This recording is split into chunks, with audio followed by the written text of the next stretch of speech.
It's crazy to look back over the years and see how much Vaporwave as an internet genre has grown over the years. And like with any genre that exponentially grows over time, you suddenly find yourself the myriad of subgenres. In Vaporwave alone, you have future funk, broken transmission, vapor trap, mallsoft, and so many others, and all it does is make you ask, is this really necessary? Now, obviously, this isn't just exclusive to Vaporwave, since other genres like metal and IDM are notorious for having an insane amount of subgenres, but honestly, a lot of those subgenres that came along as Vaporwave grew either fizzled out or eventually lost what made the genre so special. However, there is one genre over Vaporwave's decade-long history that has stayed strong.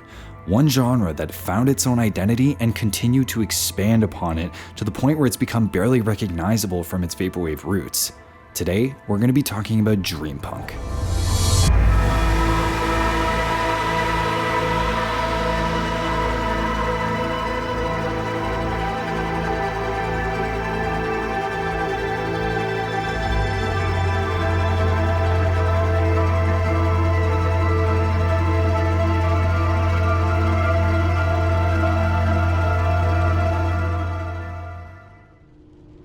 So where did this weird, off-the-cuff internet genre that isn't Vaporwave come from?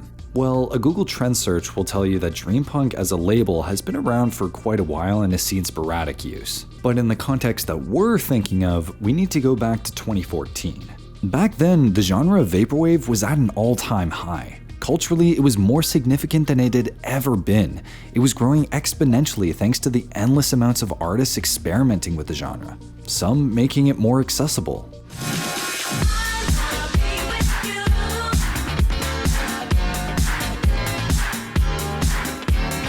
And others tried to go into a more conceptual approach.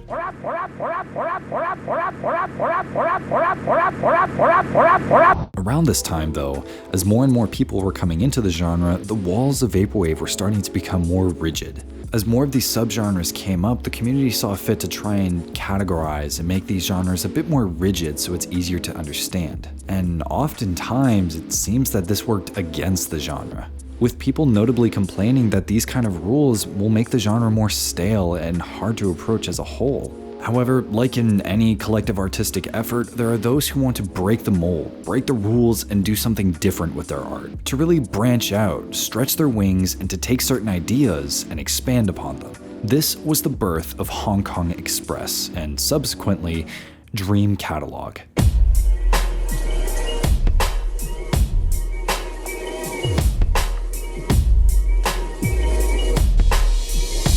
To many people who are fans of the genre today, this is the genesis point, the beginnings of the concept that would be Dreampunk. Even looking at the tags at its first releases, it was clear that something was different, as we can see what would become the first use of the term dream music, which in turn would become Dreampunk. Created by Hong Kong Express in 2014, this label looked to be a home to a different kind of Vaporwave subgenre. One that chose to pursue a wide array of themes from love, despair, isolation, all the while taking notes from cinema in samples, sound effects, and Foley. The first album that would debut on this new label would be Hong Kong Express's Romantic Dream, a record which borders the line of Vaporwave, using a combination of Foley, smooth and deep percussion, and hypnotic bass lines.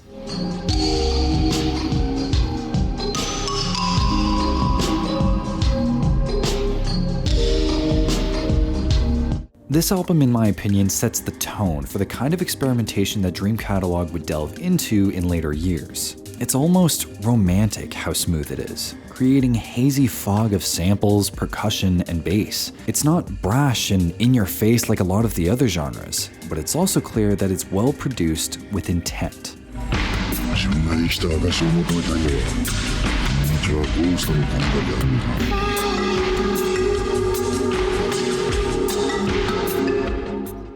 From then on, Dream Catalog would put out album after album with this intent, all of which had clear motivations behind their sound. Sounds which delved into whatever themes or concepts they wanted. This idea was further emphasized by the founder himself, HKE, who at the time was sporting a wide array of different aliases, all of which served the purpose to expand on different themes. themes that started to bridge the gap between regular vaporwave to something more urban, something more hazy and atmospheric in nature. HKE commented on the state of his music NDC at this time, saying, "If you really look at my entire discography, it's hard to find any of it which you could really call vaporwave in the traditional sense. I feel as though Dream Catalog moved beyond vaporwave much before anyone ever really pointed it out. Even in 2014, many of the albums we dropped were distinctly not vaporwave albums." And that lack of rigidity and fearlessness to do whatever they wanted brought artists from around the internet who wanted an outlet to experiment with their medium. And with this freedom came an artist who has been pivotal to the idea of Dreampunk, and who would develop its sound hand in hand with HKE. Telepath.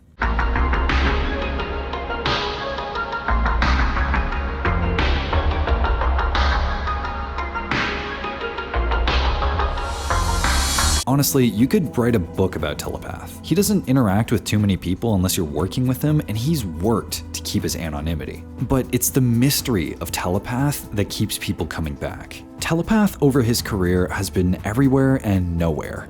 His presence is felt through his sheer experimentation and daring with the genre. There are stories of how he produces his music in the most authentic way possible through cassette players and analog mastering. Whatever the case may be, it's clear that, arguably more than anyone else, Telepath has defined his sound, using synths and samples to their fullest to create a wide array of aesthetics. From a deep techno style emphasized with slowed down vocals,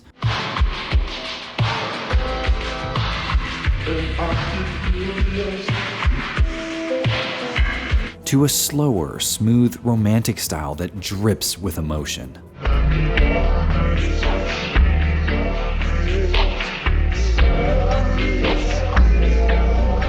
But more importantly, he also experimented with the same kind of themes that HKE did. But what relates him to Dreampunk? Well, over the years, he would continue to refine and define his sound on a wide variety of labels. No Problema Tapes, Barrel Records, and finally, Dream Catalog. And at this point, DC was starting to build a dedicated fanbase which was getting really interested in this new kind of sound. One that was being spearheaded by both Telepath and HKE. Both represented two sides of the same coin, so eventually, they had to come together.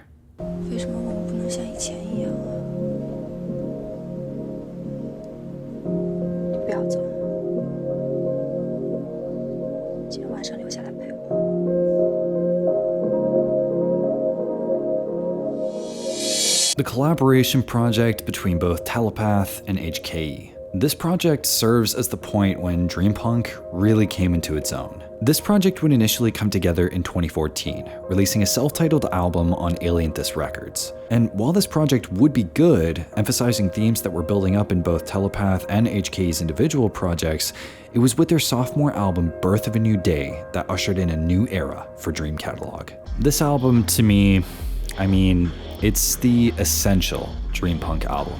The sound, the isolation, the ambiance, the sheer loneliness this album evokes, but in the best way possible. Introspectiveness, that's what this album achieves. A bit of an anecdote.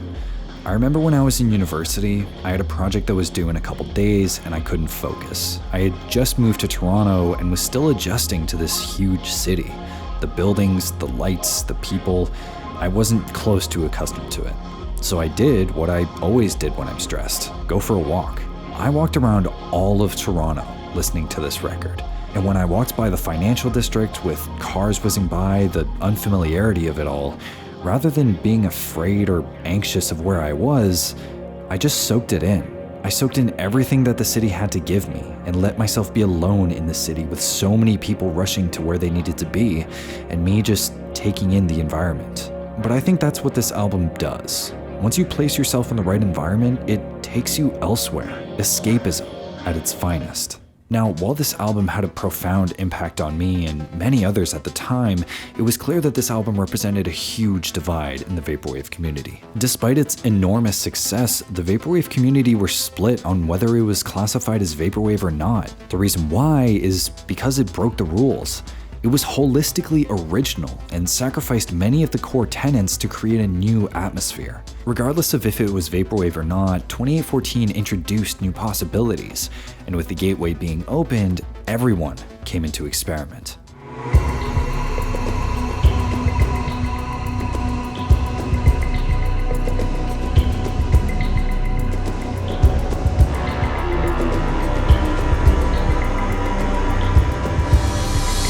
After the release of Birth of a New Day, we saw an explosion of creativity from artists we'd never seen before in Vaporwave. It wasn't just artists who were coming from Vaporwave to this hot new subgenre, but what was this genre called? People initially saw this record and scoffed that it wasn't Vaporwave. Well, if it wasn't Vaporwave, what exactly was it? And here we had the transition from just Vaporwave to Dreampunk. When asked about the development of Dreampunk as a label, HKE said, "I put it out there as a bit of a joke at first, but as a way to distinguish what I felt was different about our stuff compared to older Vaporwave music. It was during a period when people were often coming up with random genre ideas which would quickly come and go. But the name resonated with people and has stuck as people began to use it. Over time, it seems to have developed into its own distinct thing now. But people who saw what 2814 and Dream Catalog were doing and who saw the emergence of this exciting new genre, all of them wanted to be a part of it. Hell, I was one of those people. I released my first dinky little record in response to what I loved about 2014 and the music Dream Catalog was releasing, and oof. Let's just keep that record packed away. But of course, I wasn't the only one. Guys like Sangam, QMDX, Tsunami, Echo Chamber, Kurayami, Rashida Prime, Jordroy, Kagami Smile, Lilith Twin, Krausana, Exaki, and Yoshimi, all of these guys represented a new generation. And one that represented a new movement completely different from Vaporwave at the time, all led under the Dreampunk name. And with so many new artists coming onto the scene, there needed to be new labels to house them. And just like with those new artists, there were labels popping up everywhere, brimming with passion for this new genre. BLCR, Blood Honey, Asura Revolver, New World, Crystal Tone, Villain, Pure Life, and so many others. At this point, it was clear that there was a new kind of passion for this genre. But unfortunately, even though there was a bunch of new artists and labels coming onto the scene, a lot of people still tied it to the Vaporwave umbrella, despite it sounding nothing like it. That was until Livewire.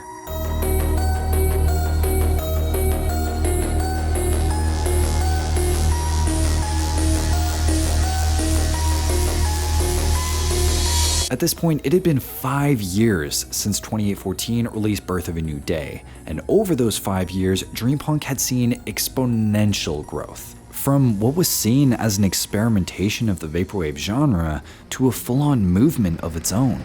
But despite all the work that had gone into it, it still felt like it was being put under the Vaporwave umbrella rather than something on its own. It hadn't become self-aware just yet, so when it was announced that a joint online festival held by Vapor Memory and Dream Catalog would be held, and it would feature all kinds of artists from the genre, the community realized that this was the moment that they had been waiting for. The moment when this genre would finally become its own thing and not have to be under any sort of umbrella or pretend that it was something it wasn't. And when it finally took place, it really brought the community together. Artists new and old came together to celebrate what they saw as their genre, with their own style and aesthetics. It brought the community together in a way it never had before. I posed the question earlier in this video of what Dreampunk exactly is. I know I've alluded to the motifs, themes, sound, and visual aesthetic of it all, but I never really gave a hard definition to the genre that has so many passionate people behind it. So I want to let one of the people who invented the genre explain it like I never could. Dreampunk is the music of the cyberpunk age we find ourselves living in today, a world prophesized by cyberpunk writers in the 1980s. As technology increasingly takes over every aspect of our lives, the only thing we have left that is sacred and private is our minds. For now at least. Dreampunk is music of the mind, where the main objective is to transport you into another world through suggestive narratives and concepts with abstract, futuristic sounding music for a new generation. Dreampunk is dream music for underground people living in this increasingly surreal dream world reality.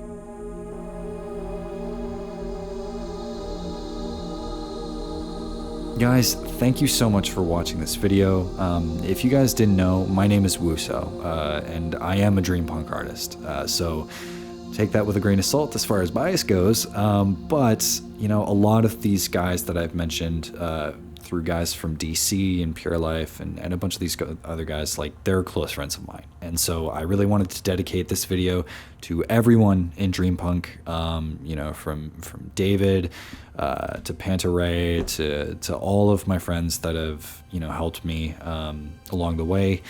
And yeah, I hope that this can serve as you know, a nice documentary piece for anyone looking to get into Dreampunk or learn about the genre. So thank you guys so much. I am going to be working right on my next video, and I'm going to be trying something different. So stay tuned. Yeah, I'll see you guys next time. Have a good day.